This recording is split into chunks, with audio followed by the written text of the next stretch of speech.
हाय hello नमस्कार, welcome back to my channel. मी writes anything. हे पताईंनो, गोदाडी माझी ऑलमोस्ट कंप्लीट होतच आली आहे. फक्त एवढी लाईन अशी घ्यायची राहिली आहे. आता आरूच्या वेळचं मी काहीच ठेवलं नाही, त्याच्यामुळं मला शिवली आहे मी. आता थोडीशी छोटी असल्यामुळं झाली आहे पण पटकन. पर्सला कशी लाटकायली. काही नाही आणायची ती बॅटरी. काय करायचं बॅटरीचं? काही नाही खेळत तू ती बॅटरी. काही नाही आणायची.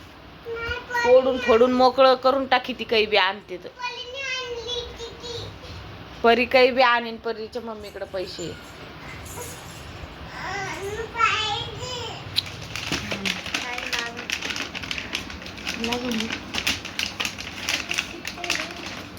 राजीचे बूट आले, स्पोर्ट बूट.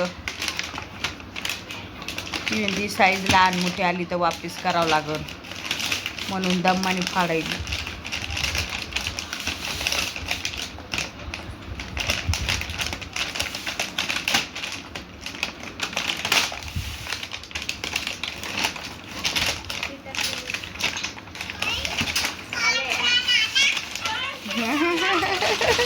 पार्सल आला.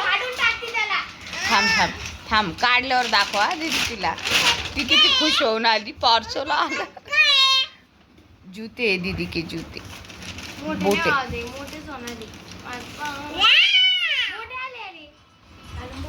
छान आले ना. स्पोर्ट बूट हे पळायला वगैरे कम्फर्टेबल आहे. बघू आरू पायाला मोठे दिसणार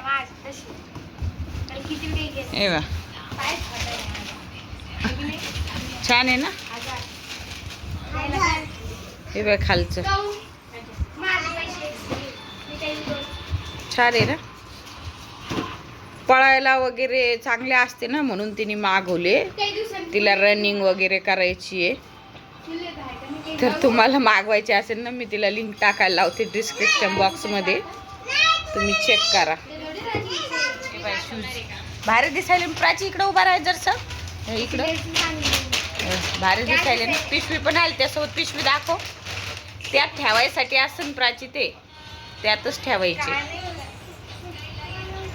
पिशवी पण आली त्यासोबत. त्यात ठेवायचे. ते यूज करणं झाले की वापरणं झाले की त्याच्यात ठेवायचे. आईने मला शेंगा दिल्या आणून आणि शेंगा पाहून मला मस्त उकडून खायची इच्छा झाली.